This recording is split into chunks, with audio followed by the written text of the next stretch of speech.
وعلى آل محمد كما باركت على إبراهيم وعلى آل إبراهيم إنك حميد مجيد.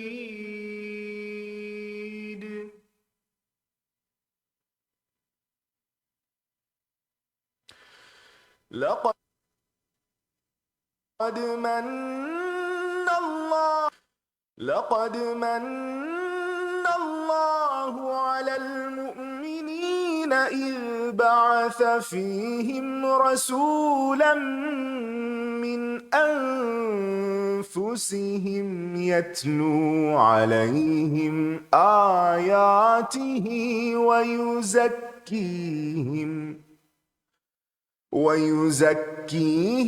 ويعلمهم الكتاب والحكمة وإن كانوا من قبل لفي ضلال مبين.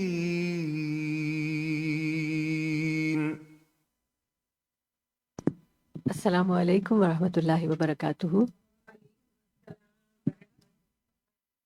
کیسے ہیں سب؟ الحمدللہ نحمدہ ونصلی علی رسولہ الکریم، اما بعد فاعوذ باللہ من الشیطان الرجیم. بسم اللہ الرحمن الرحیم. رب اشرح لی صدری ویسر لی امری واحلل عقدۃ من لسانی یفقہوا قولی رب زدنی علما اللہم فقہنا فی الدین آمین. آج کے لیسن کی ابتدا کریں گے باب الجمع بین السورتین فی الرکعہ. باب الجمع بین السورتین فی الرکعۃ، جمع کرنا دو صورتوں کا ایک رکعت میں، یعنی ایک رکعت میں اگر ہم دو صورت پڑھتے ہیں تو کیا اس کی اجازت ہے؟ عموماً ہم تو ایک رکعت میں ایک ہی پڑھ لیتے ہیں، تو کیا اگر کوئی ایک سے زیادہ دو یا تین پڑھنا چاہے تو وہ کیا کرے؟ والقراءۃ بالخواتیم، اور سورت کی آخری آیات پڑھنا، مطلب ساری سورت تو آپ نے نہیں پڑھی لیکن سورت کا صرف آخری حصہ پڑھ رہے ہیں، کیا آپ کو اجازت ہے؟ جی ہاں، اس کی بھی اجازت ہے. اسی طرح آپ دیکھیں کہ حرم میں جب آپ تشریف لے جاتے ہیں تو امام آپ کو نمازیں پڑھاتے ہیں تو عموماً وہ سورتوں کے آخری حصے سے لے کے آخر تک سورت پڑھا دیتے ہیں، یعنی شروع سے آخر نہیں پڑھاتے بلکہ صرف آخری حصہ پڑھاتے ہیں. تو کیا اس کی کوئی گنجائش یا یہ سنت میں یہ چیز ملتی ہے؟ اور کیا وَبِسُورَةٍ قَبْلَ سُورَةٍ، اور ایک سورت دوسری سورت سے پہلے پڑھ لینا، یعنی ترتیب کے علاوہ پڑھنا. مثال کے طور پر ترتیب کیا ہے؟ ترتیب یہ ہے کہ پہلے سورت البقرہ پڑھی جائے، پھر اس کے بعد سورت آل عمران پڑھی جائے، پھر النساء پڑھی جائے. لیکن اگر کوئی پہلی رکعت میں سورت آل عمران پڑھ لیتا ہے اور دوسری میں البقرہ پڑھتا ہے، کیا یہ کر سکتا ہے؟ بہت سے لوگ اس معاملے میں عموماً کنفیوژن کا شکار رہتے ہیں. ابھی میں کچھ نہیں کہوں گی ہاں یا نہیں، آگے آپ دیکھیں گے. وَبِأَوَّلِ سُورَةٍ، اور کسی سورت کی صرف پہلی آیتیں پڑھ لینا، جیسے سورت البقرہ کی الف لام میم سے شروع کر کے کچھ آیتیں عذاب النظیم تک مثلاً پڑھ لینا، یا اسی طرح سورت الکہف کی پہلی چند آیات پڑھ لینا، یا کسی بھی سورت کی پہلی کچھ آیتیں پڑھ لینا اور آخر تک پوری سورت نہ پڑھنا. کیا ایسا کیا جا سکتا ہے؟ وَيُذْكَرُ عَنْ عَبْدِ اللَّهِ بْنِ الصَّائِبِ، اور عبداللہ بن صائب سے ذکر کیا گیا، قرأ النبی صلی اللہ علیہ وسلم المؤمنون فی الصبح، کہ آپ صلی اللہ علیہ وسلم نے سورت المؤمنون صبح کی نماز میں پڑھی، حتی اذا جاء ذکر موسیٰ و ہارون، یہاں تک کہ جب سورت میں حضرت موسیٰ اور ہارون علیہ السلام کا ذکر آیا، او ذکر عیسیٰ، یا حضرت عیسیٰ کے قصے پہ پہنچے، اخذتہ سعلۃ، تو آپ کو کھانسی آ گئی. یہ سعالین دوائی جو ہے نا کھانسی کی، یہ اسی سے ہے، عربی کا لفظ ہے. سعلۃ یعنی کھانسی آ گئی. فرکع، تو آپ نے کیا کیا؟ وہیں رکوع کر دیا، یعنی پوری سورت مکمل نہیں کی، کچھ آیات پڑھ کے وہیں پر رکوع کر دیا. وقرأ عمر فی الرکعۃ الاولی، اور پڑھی عمر نے پہلی رکعت میں کتنی؟ ب120 آیتن، 120 آیتیں. کس چیز کی؟ من البقرۃ، سورت البقرہ کی. وفی الثانیۃ، اور دوسری رکعت میں بسورۃ من المثانی، مثانی کی ایک سورت میں سے آپ نے پڑھی. مثانی وہ صورتیں ہوتی ہیں کہ جن میں 100 سے زیادہ آیات ہوں یا 100 تک آیات ہوں، 100 یا 100 کے قریب یا 100 سے کچھ کم و بیش، وہ مثانی ہوتی ہیں. اس سے کیا پتہ چلتا ہے کہ پہلی رکعت لمبی تھی 120 اور دوسری میں 100 یا اس سے کچھ کم یا تھوڑی سی زیادہ. وقرأ الاحنف، اور احنف بن قیس جو ہے انہوں نے کیا پڑھی، یہ بھی صحابی ہیں، بالکہف سورۃ الکہف فی الاولی، شروع رکعت میں، وفی الثانیۃ بیوسف، اور دوسری رکعت میں سورۃ یوسف۔ اس سے کیا پتہ چلتا ہے؟ سورۃ یوسف ترتیب میں کہاں ہے؟ سورۃ الکہف سے پہلے ہے۔ تو انہوں نے کیا کیا، پہلی رکعت میں سورۃ کہف پڑھ لی اور دوسرے میں سورۃ یوسف پڑھی۔ اس سے کیا پتہ چلتا ہے کہ اس طرح ہمیں پابند نہیں کیا گیا کہ ہم جس طرح اس وقت ترتیب ہے قرآن کی اسی طرح ہی رکعتوں میں چلیں۔ ہاں، اس بات کا احتیاط کرنا چاہیے کہ جیسے ایک ہی سورۃ البقرہ کی پہلی اور آخری آیتیں آپ پڑھ رہے ہیں تو پہلی رکعت میں پہلی آیتیں پڑھ لیں اور آخری رکعت میں آخری آیات پڑھ لیں، ایک سورت کی ترتیب نہ بدلیں، لیکن مختلف صورتیں اگر آگے پیچھے ہو جاتی ہیں، مثلا آپ نے پہلی رکعت میں قل اعوذ برب الناس پڑھ لی، اب آپ کھڑے ہیں کہ اب میں دوسرے میں کیا کروں، میں تو آخری صورت پہلے پڑھ چکی ہوں، پتہ نہیں میری نماز میں خلل ہو، کوئی خلل نہیں ہوا، دوسری میں آپ قل ہو اللہ پڑھ سکتے ہیں۔ لیکن آپ یوں نہیں کریں گے کہ سورۃ الناس پڑھتے وقت من الجنت والناس سے شروع کر کے قل اعوذ برب الناس شروع کریں، یعنی پیچھے سے آگے نہیں آئیں گے، ان آیات کی ترتیب نہیں بدلیں گے، لیکن صورتوں کی ترتیب میں اگر آگے پیچھے کچھ ہو گیا تو کوئی حرج نہیں۔ وفی الثانیۃ بیوسف اور یونس، یعنی دوسری رکعت میں سورۃ یوسف یا یونس پڑھی۔ وذکر انہ صلی مع عمر رضی اللہ عنہ الصبح بہما، اور وہ ذکر کرتے ہیں کہ انہوں نے نماز پڑھی حضرت عمر کے ساتھ صبح کی، اور حضرت عمر نے یہی دو صورتیں پڑھی۔ وقرأ ابن مسعود ب40 آیت من الانفال، اور حضرت ابن مسعود جو ہیں عبداللہ بن مسعود، انہوں نے 40 آیتیں پڑھی پہلی رکعت میں سورۃ الانفال کی۔ وفی الثانیۃ، اور دوسری رکعت میں بسورۃ من المفصل، مفصل کی کچھ صورتیں، اور مفصل کل آپ کو میں بتا چکی ہوں۔ وقال قتادہ فی من یقرأ بسورۃ فی رکعتین، اور قتادہ کہتے ہیں اس معاملے میں کہ جو کوئی پڑھے دو صورتیں ایک رکعت میں، او یردد سورۃ واحدۃ فی رکعتین، یا ایک ہی صورت دونوں رکعتوں میں پڑھ لے، مثلا پہلی میں بھی قل هو اللہ پڑھ لی، دوسری میں بھی قل هو اللہ پڑھ لی، تو کیا اس سے نماز پہ کوئی خلل تو نہیں آئے گا؟ کلن کتاب اللہ، وہ کہتے ہیں کہ جب ان سے یہ پوچھا گیا کہ ایسا کر سکتے تو انہوں نے کہا ساری کی ساری اللہ ہی کی کتاب ہے۔ وقال عبید اللہ ابن عمر، اور عبید اللہ بن عمر کہتے ہیں ان ثابت ان انس رضی اللہ عنہ، کان رجل من الانصار، کہ انصار کا ایک شخص تھا، یا امہم فی مسجد قباء، جو ان کی امامت کراتا تھا مسجد قباء میں، فکان کلما افتتح سورۃ، جب کبھی وہ کسی سورت کو شروع کرتا، یقرأ بها لہم فی الصلاۃ مما یقرأ به افتتح بقل هو اللہ احد، یعنی جب بھی وہ نماز پڑھانے لگتا تو قرات میں سب سے پہلے کیا پڑھتا؟ قل هو اللہ، پھر کچھ اور پڑھتا، حتی یفرغ منہا، یہاں تک کہ اس سے فارغ ہو جاتا، ثم یقرأ بسورۃ اخری معها، پھر اس کے ساتھ ایک اور سورت پڑھتا، وکان یصنع ذلک فی کل رکعت، اور یہ کام وہ ہر رکعت میں کرتا، صرف یہ نہیں کہ نماز کی پہلی رکعت میں بلکہ ہر رکعت میں پہلے قل هو اللہ، اس کے بعد کوئی اور سورت۔ فکلمہ اصحابہ، تو اس کے ساتھیوں نے اس سے بات کی، کیا بات کی؟ فقالوا، انہوں نے کہا، انک تفتتح بہذہ السورہ، کہ تم افتتاح کرتے ہو اسی سورت کے ساتھ، ثم لا تری انہا تجزئک، پھر تم نہیں دیکھتے کہ وہ تجھے کافی ہو جاتی ہے، حتی تقرأ باخری، کہ تم پھر دوسری بھی پڑھنے لگتے ہو، یعنی ہر رکعت میں پہلے سورت قل هو اللہ پڑھتے ہو اور پھر ایک اور بھی پڑھتے ہو، کہ کیا ایک قل هو اللہ ہی پڑھ لینا کافی نہیں؟ فإما أن تقرأ بها وإما أن تدعها وتقرأ بأخرى، تو تم یا تو قل هو اللہ پڑھا کرو یا پھر کوئی اور پڑھا کرو۔ فقال ما أنا بتاركها، تو وہ شخص کہنے لگا میں یہ صورت نہیں چھوڑوں گا، ہر رکعت میں ضرور پڑھوں گا قل هو اللہ۔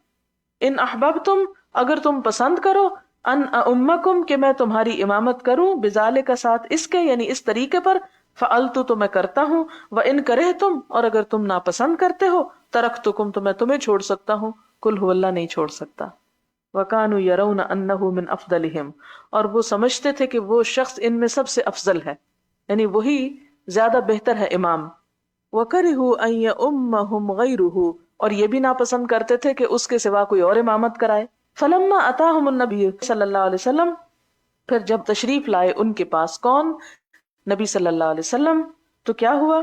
اخبروہ الخبر، تو انہوں نے خبر دی ان کو ایک بات کی، یعنی کنہوں نے خبر دی؟ قباء والوں نے اس شخص کی شکایت کی کہ یہ ہمیشہ قل هو اللہ پڑھتا ہے۔ فقالت یا فلان، تو آپ نے اس سے پوچھا، یا فلان، ما یمنعک ان تفعل ما یأمرک بہ اصحابک، کیا چیز روکتی ہے تجھ کو کہ تو کرے جو حکم دیتے ہیں تجھ کو ساتھ اس کے ساتھی تیرے، یعنی تو اپنے ساتھیوں کی بات کیوں نہیں مان لیتا؟ وما یحملک علی لزوم ہذہ السورہ، اور کیا چیز تمہیں اکساتی ہے، پابند کرتی ہے اس سورت کو پابندی کے ساتھ پڑھنے کو، فی کل رکعت، ہر رکعت میں، یعنی تو ہر رکعت میں قل هو اللہ کا پڑھنے پر کیوں اصرار کرتا ہے؟ فقال انی احبها، تو کہتے ہیں کہ میں اس صورت سے محبت کرتا ہوں. فقال، تو آپ صلی اللہ علیہ وسلم نے فرمایا حبک ایاہا ادخلک الجنہ، تیری محبت اس صورت کے ساتھ تجھے جنت میں داخل کرے گی. یعنی اس صورت کے ساتھ محبت کرنا جنت میں جانے والے کاموں میں سے ہے. حدثنا آدم قال حدثنا شعبہ عن عمرو بن مرہ قال سمعت ابا وائل قال جاء رجل الى ابن مسعود فقال قرأت المفصل الليلة في ركعة. ایک شخص حضرت عبداللہ بن مسعود کے پاس آیا اور کہنے لگا کہ میں نے مفصل کی ساری صورتیں پڑھ لی ایک رکعت میں آج کی رات. یعنی رات کو میں نے مفصل جو ہیں، اور وہ کون سی ہیں، قاف سے آخر تک ساری ایک رکعت میں پڑھ لی. فقالا، تو انہوں نے کیا کہا، حزن کا حز الشعر، یعنی جلدی جلدی پڑھی جیسے جلدی جلدی شعر پڑھے جاتے ہیں، یعنی شعروں کی طرح تو نہیں، یہ صورتیں پڑھ لی. لقد عرفت النظائر التي كان النبی صلی اللہ علیہ وسلم یقرن بینہن. تو وہ کیا کہتے ہیں، وہ کہتے ہیں کہ یعنی عبداللہ بن مسعود، لقد عرفت النظائر، میں جانتا ہوں وہ مثالیں، التی وہ جو، کان نبی صلی اللہ علیہ وسلم کے نبی صلی اللہ علیہ وسلم تھے، یقرن بینہن، جمع کرتے ان کے درمیان یا اکٹھا کرتے، قرنا یعنی ساتھ ملاتے تھے ان کو. یعنی تم نے یہ کیسے پڑھ لی ساری کی ساری ایک ہی رکعت میں نے تو دیکھا کہ آپ صلی اللہ علیہ وسلم ان میں سے دو دو صورتیں پڑھا کرتے تھے، بس دو سے زیادہ نہیں اکٹھا کیا کرتے. یقرن یعنی جمع کرتے تھے. اور وہ کیا تھیں، فذکر 20 سورۃ من المفصل، تو انہوں نے 20 صورتیں مفصل میں سے ذکر کی. سورتین من آل حامیم فی کل رکعت، 2 صورتیں حامیم سے شروع ہونے والی ہر رکعت میں. اور اس کے علاوہ کیا ہے، یعنی کیا کیا اکٹھا کرتے تھے آپ صلی اللہ علیہ وسلم، جیسے سورت رحمان اور نجم، اقتربت اور الحاقہ، زاریات اور طور، واقعہ اور نون، سأل سائل اور والنازعات، مطففین اور عبسہ، مدثر المزمل، هل اتی اور لا اقسم، ام والمرسلات، اور اذا الشمس کورت اور الدخان. یعنی آپ جب 2 صورتوں کو ملاتے تو عموماً ان کا جوڑا بنایا کرتے تھے، یعنی یہ اکٹھی پڑھتے تھے. اور تم نے اگر ساری ایک ہی دفعہ میں پڑھ لی تو اس کا مطلب یہ ہے کہ تم نے ان صورتوں کا حق ادا نہیں کیا، اور ایسا ہی معاملہ کیا جیسے شعروں کے ساتھ معاملہ کیا جاتا ہے، یعنی گویا اس کو ناپسند کیا. لیکن ہمارے ہاں بھی فخر کس پہ کیا جاتا ہے کہ فلاں مسجد میں ایک رات میں پورا قرآن پاک پڑھ لیا گیا ہے. باب یقرأ فی الاخریین بفاتحۃ الکتاب، پچھلی 2 رکعتوں میں صرف سورۃ فاتحہ پڑھنا. اس کا مطلب کیا ہے کہ جیسے 4 رکعت کی نماز ہے، ظہر کی یا عصر کی یا عشاء کی، تو اس میں پہلی 2 رکعتوں میں سورت پڑھنا سورۃ الفاتحہ کے بعد، اور آخری 2 رکعتوں میں صرف سورۃ الفاتحہ پڑھنا. حدثنا موسیٰ بن اسماعیل قال حدثنا حمام عن یحیی عن عبد اللہ بن ابی قتادہ عن ابیہ ان النبی صلی اللہ علیہ وسلم کان یقرأ فی الظہر فی الاولیین بأم الکتاب وسورتین وفی الرکعتین الاخریین بأم الکتاب، کہ آپ صلی اللہ علیہ وسلم کیا کرتے تھے، ظہر کی پہلی 2 رکعتوں میں سورت فاتحہ اور سورت پڑھتے، اور آخری 2 رکعتوں میں صرف سورت الفاتحہ پڑھتے. ام الکتاب کا معنی سورت الفاتحہ. وَيُسْمِعُنَا الْآيَةَ، اور آپ ہمیں آیت سنایا کرتے تھے. وَيُطَوِّلُ فِي الرَّكَعَةِ الْأُولَى، اور لمبی کرتے تھے پہلی رکعت، مَا لَا يُطِيلُ فِي الرَّكَعَةِ الثَّانِيَةِ، جو نہ لمبی کرتے دوسری رکعت میں. یعنی 2 جو پہلی بھی ہوتی تھی جس میں صورتیں بھی پڑھتے تھے، تو پہلی رکعت میں نسبتاً لمبی صورت اور دوسری میں نسبتاً کم. وَهَكَذَا فِي الْعَصْرِ وَهَكَذَا فِي الصُّبْحِ، اور اسی طرح عصر کی نماز میں اور اسی طرح صبح کی نماز میں بھی آپ کرتے تھے. اور اس میں آپ دیکھیں کہ اس میں بھی ایک حکمت ہے آپ صلی اللہ علیہ وسلم کی، اور وہ حکمت کیا ہے کہ آپ صلی اللہ علیہ وسلم جب ابتدا کرتے، انسان جب فریش ہوتا ہے نماز میں کھڑا ہی ہوتا ہے، تو اگر لمبی ذرا پڑھ لے اس رکعت کو تو وہ خود پر بھی اور پیچھے پڑھنے والوں پر بھی آسان ہوتا ہے. جب دوسری رکعت آتی ہے تو انسان کی ذرا سی وہ ٹینشن یا اتنی قوت نہیں رہتی، لہٰذا اس کو ذرا سا مختصر کر لیا گیا. اور آخری 2 رکعتیں جو اس میں صرف سورۃ الفاتحہ ہے، یعنی نماز پڑھی بھی جائے لیکن ایسی ترتیب سے کہ جس میں پڑھنے والوں پہ بوجھ بھی نہ ہو. باب من خافت القراءۃ فی الظہر والعصر، خافت خفیہ کرنا، القراءۃ قراءت، فی الظہر ظہر میں، والعصر اور عصر میں. حدثنا قتيبة بن سعيد قال حدثنا جرير عن الأعمش عن عمارة بن عمير عن أبي معمر قال قلنا لخباب، ہم نے خباب سے کہا، خباب بن ارت صحابی ہیں، اکان رسول اللہ صلی اللہ علیہ وسلم یقرأ فی الظہر والعصر، کہ کیا آپ صلی اللہ علیہ وسلم ظہر اور عصر میں کچھ پڑھتے تھے؟ قال نعم، کہا ہاں. قلنا من أين علمت، ہم نے پوچھا تمہیں کہاں سے پتا چلا؟ قال باضطراب لحیته، کہ آپ کی داڑھی یا ریش مبارک کے ہلنے سے. یعنی خاموش تو پڑھے انسان، انہوں نے زبان کا ذکر نہیں کیا بلکہ داڑھی کے ہلنے کا ذکر کیا. اس سے مطلب یہ کہ آپ پڑھتے تھے لیکن دل میں پڑھتے تھے. اور دل میں پڑھنے سے مراد یہ نہیں کہ آپ کے ہونٹ نہیں ہلتے تھے بلکہ ہونٹ اور ٹھوڑی اور وہ سارا حصہ جو تھا وہ ہلتا تھا. اور یہ پچھلی روایت میں کیا ہے کہ کبھی کبھار ایک ایک آیت بیچ میں سے آپ کی سنائی دیتی تھی. باب اذا اسمع الامام الآیہ، جب سنوائے امام کوئی آیت، یعنی ساری سورت تو نہیں، بیچ بیچ میں آیت سنائے. حدیث گزر چکی ہے. حدثنا محمد بن یوسف قال حدثني الاوزاعی قال حدثني يحيى بن ابي كثير حدثني عبد الله بن ابي قتادة عن ابيه ان النبي صلى الله عليه وسلم كان يقرأ بأم الكتاب وسورة معها في الركعتين الاوليين من صلاة الظهر وصلاة العصر ويسمعنا الآية احيانا، کبھی کبھار ہمیں ایک آیت بیچ میں سے سنوا جاتے. وكان يطول في الركعة الاولى، اور پہلی رکعت آپ لمبی پڑھا کرتے تھے. باب يطول في الركعة الأولى. حدثنا أبو نعيم قال حدثنا هشام عن يحيى بن أبي كثير عن عبد الله بن أبي قتادة عن أبيه أن النبي صلى الله عليه وسلم كان يطول في الركعة الأولى من صلاة الظهر ويقصر في الثانية ويفعل ذلك في صلاة الصبح.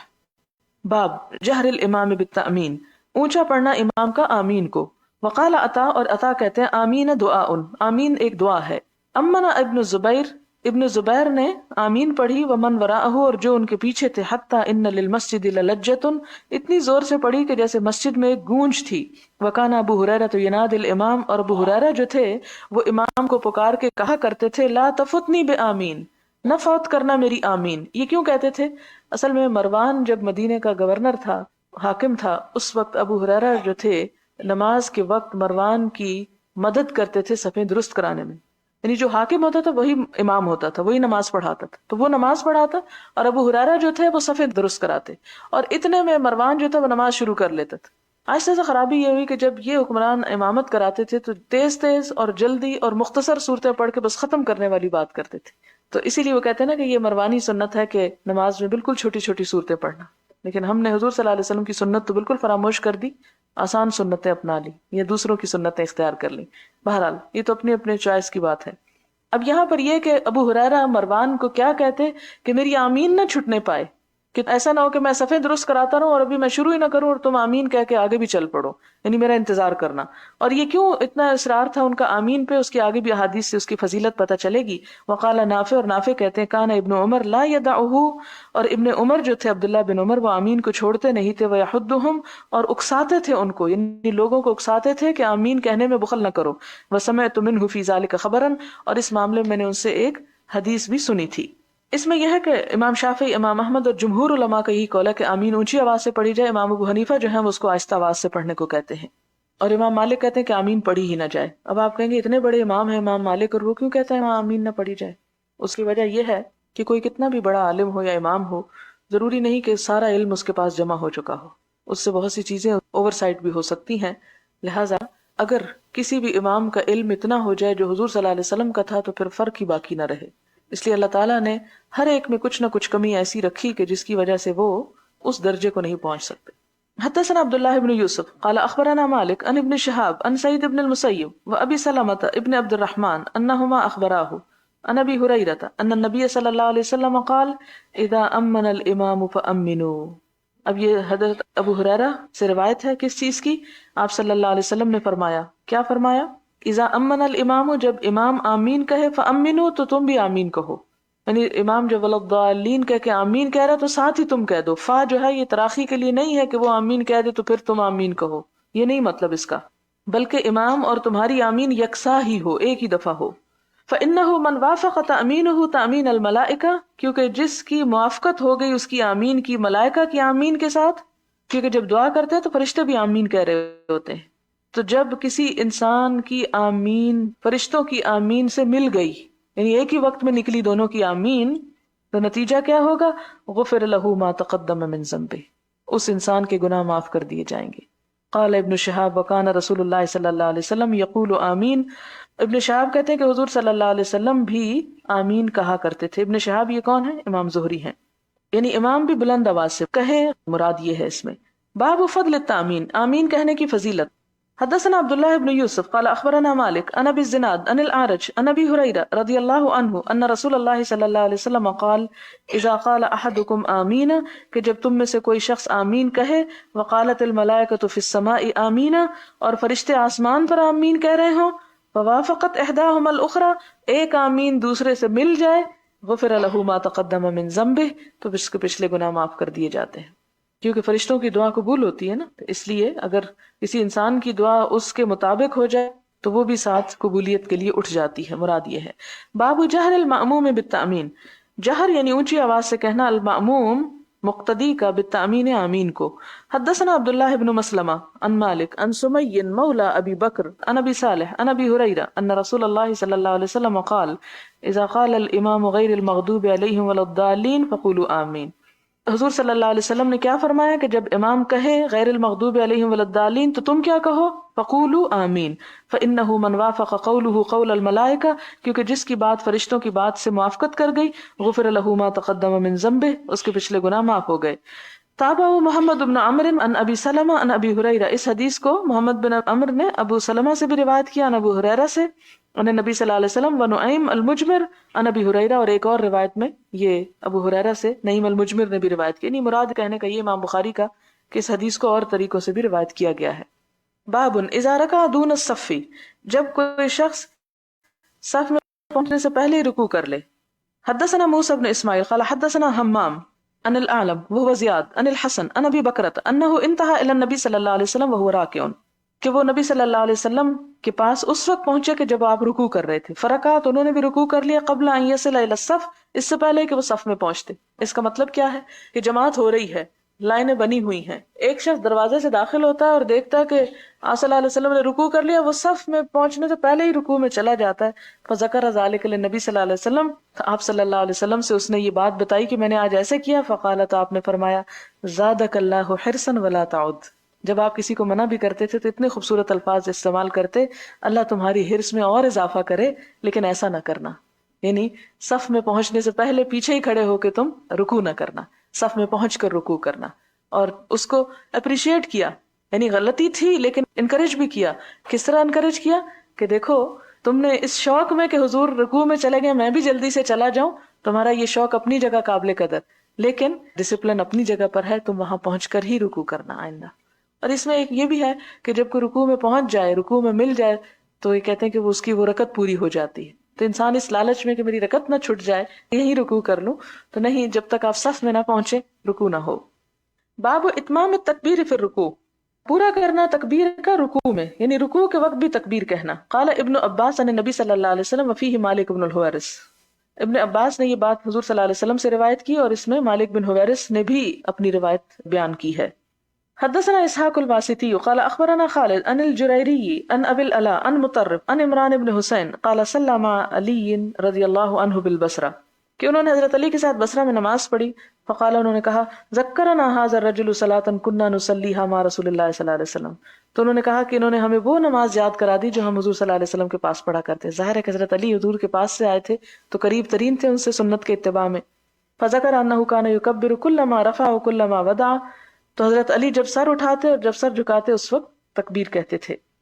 حدثنا عبداللہ بن یوسف قال اخبرنا مالک عن ابن شہاب عن ابی سلمہ عن ابی ہریرہ انہ کان یصلی بہم، کہ حضرت ابو ہریرہ جو تھے وہ ان کو نماز پڑھاتے تھے. فیکبر، تو تکبیر کہتے، کلما خفض ورفع، جب کبھی جھکتے اور اٹھتے، فاذا انصرف، جب وہ سلام پھیرتے، قال انی لاشبہکم صلاۃ برسول اللہ صلی اللہ علیہ وسلم، اور کہتے کہ میں تم سب میں زیادہ مشابہت رکھتا ہوں حضور صلی اللہ علیہ وسلم کی نماز سے.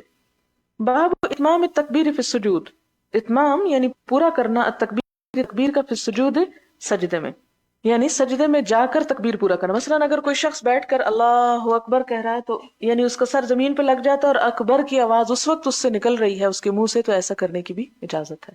یعنی ضروری نہیں کہ رک جائے جب تک اللہ اکبر کہہ نہ لے تو سر نہ رکھے، نہیں، وہاں تک جا کے بھی اللہ اکبر کہہ سکتا ہے. حدثنا ابو النعمان قال حدثنا حماد عن غیلان ابن جریر عن مطرف ابن عبد الله قال صلیت خلف علی ابن ابی طالب رضی اللہ عنہ انا وعمران ابن حسین فکان اذا سجد کبر واذا رفع رأسه کبر، یعنی جب سجدے میں جاتے تکبیر کہتے، جب سر اٹھاتے تکبیر کہتے. واذا نہض من الرکعتین کبر، جب دو رکعتوں سے اٹھتے یعنی التحیات پڑھ کے پھر تکبیر کہتے. فلما قضى الصلاۃ، جب نماز پڑھ چکے، اخذ بیدی عمران ابن حسین، تو انہوں نے میرا ہاتھ پکڑا. فقال قد ذکرنی ھذا صلاۃ محمد صلی اللہ علیہ وسلم، کہ اس شخص نے ہمیں حضور صلی اللہ علیہ وسلم کی نماز یاد کرا دی. او قال قد صلی بنا صلاۃ محمد صلی اللہ علیہ وسلم، یا یوں کہا کہ اس شخص نے ہمیں حضور صلی اللہ علیہ وسلم جیسی نماز پڑھائی. حدثنا عمرو بن عون قال حدثنا هشيم عن ابي بشر عن اكرمه قال رايت رجلا عند المقام يكبر في كل خفض ورفع. اکرمہ کہتے ہیں کہ میں نے ایک شخص کو دیکھا عند المقام، مقام یعنی مقام ابراہیم کے پاس، کیا کر رہا ہے؟ یکبر فی کل خفض ورفع، ہر اوپر نیچے آتے جاتے اللہ اکبر کہہ رہا ہے. واذا قام، اور جب قیام کرتا، واذا وضع، اور جب رکھتا ہے یعنی سجدے میں جاتا ہے، سر رکھتا ہے. فاخبرت ابن عباس، میں نے یہ بات ابن عباس کو بتائی رضی اللہ عنہ. فقال، ابن عباس کہتے ہیں اولیس تلک صلاۃ النبی صلی اللہ علیہ وسلم لا ام لک، تیری ماں نہ رہے، کیا یہ حضور صلی اللہ علیہ وسلم کی نماز نہیں؟ تمہیں کیا شک ہے اس پہ؟ وہ ٹھیک ہی تو کر رہا ہے. مراد یہ ہے یعنی ان ساری جگہوں پر اوپر نیچے آتے جاتے اللہ اکبر کہنا چاہیے. باب التکبیر اذا قام من السجود، سجدہ کے کھڑے ہونے پہ تکبیر کہنا، یعنی جب انسان آخری سجدے سے سر اٹھائے اور اتحیات کے لیے نہیں بیٹھ رہا بلکہ اوپر جا رہا ہے تو اس وقت بھی تکبیر کہنا ضروری ہے.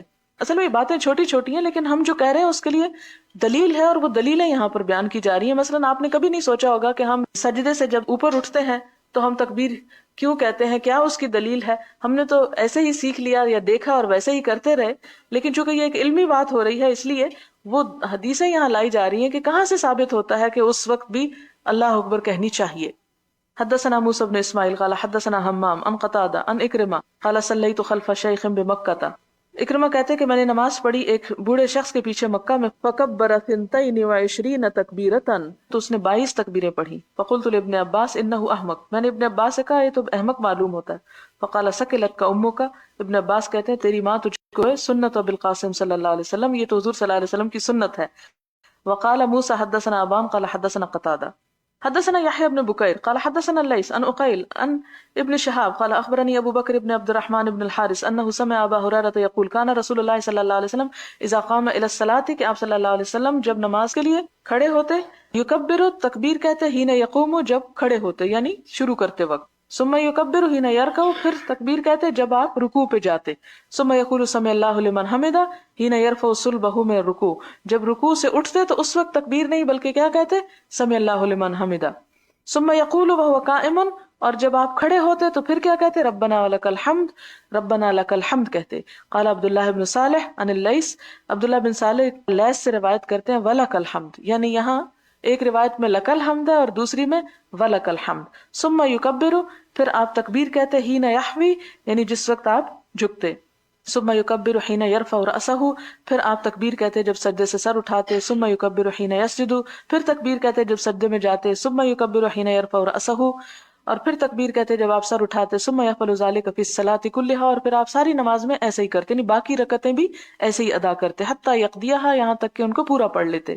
ویکبر حین یقوم من السنتین بعد الجلوس، اور بیٹھنے کے بعد جو باقی 2 رکعتیں ہوتی تھی اس میں بھی جب آپ کھڑے ہوتے پھر بھی اللہ اکبر کہا کرتے تھے. یہ لفظ یہاں پر ایک نیا آیا ہے، یحوی، ہے واو یہ، یعنی اپنے آپ کو موڑنا، گول کرنا. مراد یہ کہ اوپر سے جب انسان نیچے جاتا ہے اس طرف اشارہ ہے. اس سے کیا پتہ چلتا ہے کہ آپ رکوع میں جب جاتے ہیں تو رکوع سے تو نہیں سجدے میں گرتے نا نیچے، رکوع کے بعد کیا کرتے ہیں؟ پھر کھڑے ہو جاتے. تو کھڑے ہو کر جب دوبارہ رکوع میں جا رہے ہوتے ہیں اس کو یحوی بولتے ہیں. ٹھیک ہے. باب وضع الاکف علی الرکب فی الرکوع، رکھنا ہتھیلیوں کا گھٹنوں پر رکوع میں. یعنی یہ کہاں سے پتا چلا کہ ہم یہ ہاتھ جو ہیں گھٹنوں پر ہی رکھیں، اوپر نہ رکھیں یا پنڈلیوں پہ نہ رکھیں یا دونوں کے درمیان نہ رکھیں؟ گھٹنوں پر ہی کیوں رکھیں؟ گھٹنا نی کو کہتے ہیں، کیونکہ میں خود گھٹنا اور ٹخنا میں ہمیشہ کنفیوژن کا شکار ہوتی رہی. وقال ابو حمید فی اصحابہ، اور ابو حمید جو ہیں وہ اپنے ساتھیوں میں کہتے ہیں امکن النبی صلی اللہ علیہ وسلم یدیہ من رکبتیہ، کہ جما کے رکھتے تھے. امکنا مکان یعنی جمی ہوئی چیز، کسی چیز کو پوری طرح رکھنا. آپ جما کے رکھتے تھے، ٹکا کے رکھتے تھے اپنے دونوں ہاتھوں کو اپنے گھٹنوں پر. یعنی بعض لوگ نماز پڑھتے تو بس ایسے سیدھی ہتھیلیاں اس پہ ذرا سی چپکاتے، ایسا نہیں کرنا چاہیے. ہاتھوں کو کھول کے گھٹنوں کو ہلکا سا پکڑ لینا چاہیے، جما کے پکڑنا چاہیے ان جگہوں کو رکوع میں جاتے وقت. اچھا، ایک اور بات یہ ہے کہ پہلے ایک جو طریقہ تھا وہ یہ بھی تھا کہ دونوں ہاتھوں کو جوڑ کر 2 گھٹنوں کے درمیان رکھ لیا کرتے تھے. اس کو تطبیق بولتے ہیں، لیکن بعد میں یہ منسوخ ہو گئی تھی چیز. بعد میں کیا کہا گیا کہ دونوں الگ الگ گھٹنوں کو پکڑ کے رکھا جائے. حدثنا ابو الولید قال حدثنا شعبہ عن ابی یعفور قال سمعت مصعب بن سعد یقول صلیت الی جنب ابی. مصعب بن سعد کہتے ہیں کہ میں نے اپنے باپ کے ساتھ پہلو میں نماز پڑھی.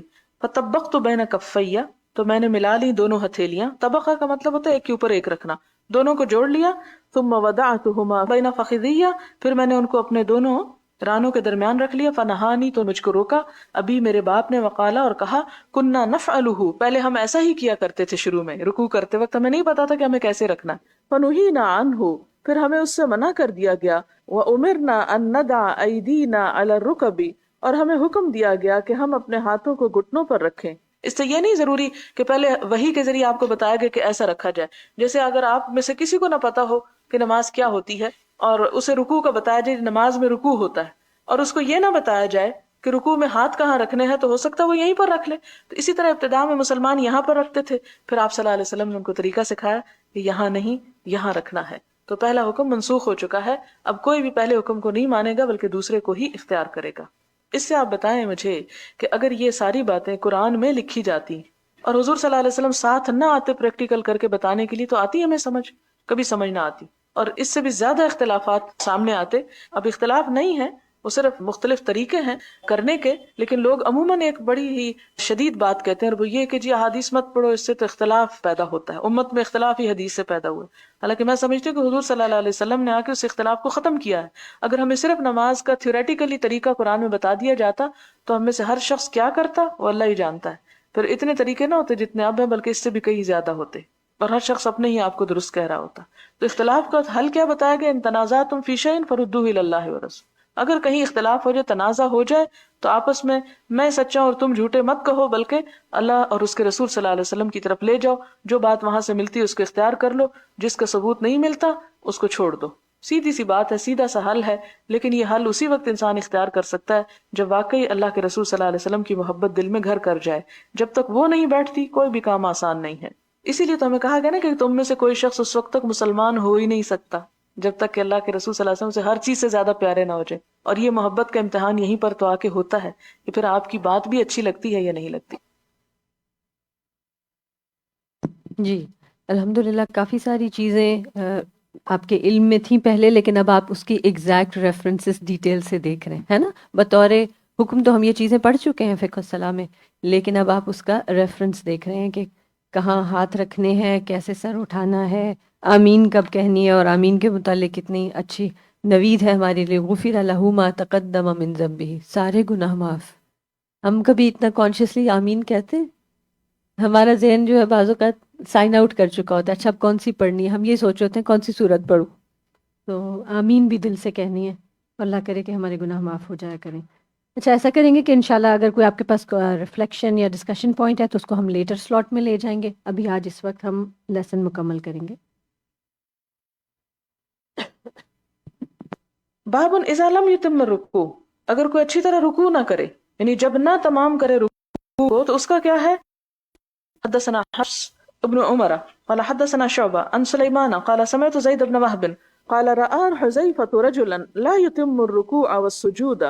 زید بن وہب کہتے ہیں کہ دیکھا حذیفہ نے ایک شخص کو کہ رکوع پورا نہیں کرتا، والسجود اور سجدے، یعنی تیز تیز ٹھونگے مار کے اٹھ جاتا ہے. فقالت، تو انہوں نے کہا، ما صلیت، تو نے نماز ہی نہیں پڑھی ہے، تیری نماز ہی نہیں ہوئی. ولو مت، اگر تو مر جائے، مت علی غیر الفطرۃ، تو فطرت کے بغیر مرا، یعنی فطرت کے خلاف مرا. التی فطر اللہ محمد صلی اللہ علیہ وسلم، وہ فطرت جس پر اللہ تعالیٰ نے محمد صلی اللہ علیہ وسلم کو پیدا کیا. یعنی تمہارا پھر حضور صلی اللہ علیہ وسلم کے طریقے سے کوئی تعلق نہیں، تم اس حال میں مرے کہ تم حضور صلی اللہ علیہ وسلم کی پیروی نہیں کر رہے. مراد یہ ہے. تو اس سے کتنی شدید وعید ہے کہ ہمیں رکوع اور سجدے میں پورا اہتمام کر کے تسلی کے ساتھ اس کو ادا کرنا چاہیے. اس میں تیزی نہیں برتنی چاہیے، اور ایسی نماز نہیں پڑھنی چاہیے کہ جو پڑھ کے بھی نہ پڑھے کا اثر رکھے. باب استواء الظہر فی الرکوع، رکوع میں پیٹھ کو برابر رکھنا، یعنی سر اونچا نہیں رہنا چاہیے. مثال کے طور پر آپ دیکھیں کہ یہ آپ کے کھڑے ہونے کی پوزیشن ہے، بالکل اسٹریٹ، اور ڈھیلا چھوڑ دینا چاہیے جسم کو. اب آپ جب رکوع میں آ رہے ہیں تو آپ کے رکوع میں آپ کی کمر بالکل سیدھی آ جانی چاہیے. یہاں تک کہتے ہیں کہ جیسے پانی کا اگر پیالہ اس پہ رکھ دیں تو وہ ٹک جائے، گرے نہیں. یعنی رکوع کی اصل پوزیشن کیا ہے کہ یوں انسان کھڑا ہے تو یوں، یعنی نہ تو سر بہت نیچے کیا ہوا ہو اور نہ سر اوپر ہو، بلکہ استوا کہتے ہیں یوں بالکل ہموار ہو جانے کو، کہ برابر آ جائے.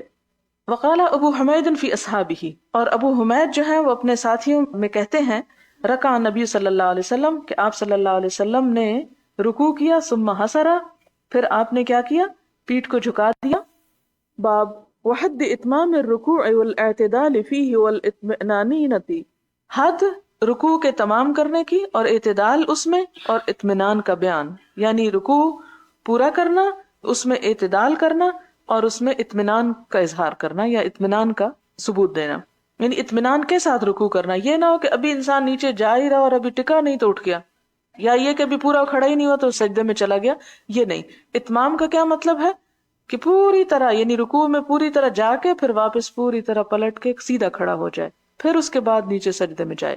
حدثنا بدل بن المحبر قال حدثنا شعبہ قال اخبرنا الحکم عن ابن ابی لیلى عن البراء قال كان رکوع النبی صلی اللہ علیہ وسلم وسجودہ، کہ نبی صلی اللہ علیہ وسلم کا رکوع اور سجود جو تھا، وبین السجدتین، اور دو سجدوں کے درمیان، واذا رفع من الرکوع، اور جب آپ رکوع سے سر اٹھاتے، ما خلا القیام، قیام کے علاوہ، والقعود، اور بیٹھنا، قریبا من السواء، یہ تقریباً سب برابر تھے، سوائے کس کے؟ قیام کے اور تشہد کے، یعنی ان تمام میں ایک جیسا ٹائم لگا کرتا تھا، یعنی رکوع اور سجود اور سجدوں کے درمیان بیٹھنا اور رکوع سے سر اٹھانا یہ ایک جیسا تھا سوائے قیام اور تشہد کے۔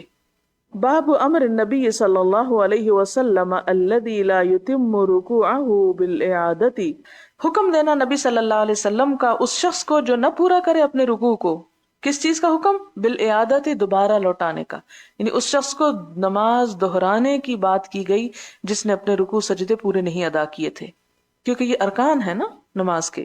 حدثنا مسدد قال اخبرني يحيى بن سعيد عن عبيد الله قال حدثنا سعيد المقبوري عن ابيه عن ابي هريره ان النبي صلى الله عليه وسلم دخل المسجد، کہ نبی صلی اللہ علیہ وسلم مسجد میں داخل ہوئے، فدخل رجل فصلى، یہ پیچھے حدیث گزر چکی ہے، ایک شخص بھی داخل ہوا پھر اس نے نماز پڑھی، ثم جاء فسلم علی النبی صلی اللہ علیہ وسلم، پھر شخص نے نماز پڑھ کے آپ کو سلام کیا، فرد النبی صلی اللہ علیہ وسلم علیہ السلام، آپ نے سلام کا جواب دیا، فقال، پھر فرمایا، ارجع فصلی فانک لم تصلی، جاؤ نماز پڑھو کیونکہ تم نے نماز ہی نہیں پڑھی، فصلى ثم جاء فسلم على النبي صلی اللہ علیہ وسلم فقال ارجع فصلی فانک لم تصلی ثلاثا فقال والذی بعثک بالحق ما احسن غیرہ، اس شخص کو پتہ نہ چلا 3 دفعہ نماز پڑھوا کے بھی اس کی نماز پڑھی ہوئی نہیں تھی، تو اس نے کہا کہ مجھے نہیں پتا کہ نماز کیسے پڑھتے ہیں، فعلمنی، آپ مجھے سکھا دیں، قال اذا قمت الى الصلاة فكبر ثم اقرأ ما تيسر معك من القرآن ثم اركع حتى تطمئن راكعا ثم ارفع حتى تعتدل قائما ثم اسجد حتى تطمئن ساجدا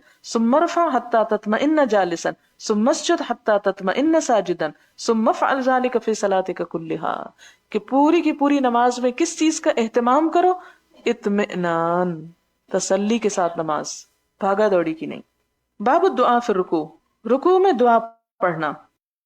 حدثنا حفص بن عمر قال حدثنا شعبہ عن منصور عن ابی الضحى عن مسروق عن عائشہ رضی اللہ عنہا قالت کان النبی صلی اللہ علیہ وسلم یقول فی رکوعہ وسجودہ، کہ نبی صلی اللہ علیہ وسلم اپنے رکوع اور سجود میں کیا پڑھتے تھے؟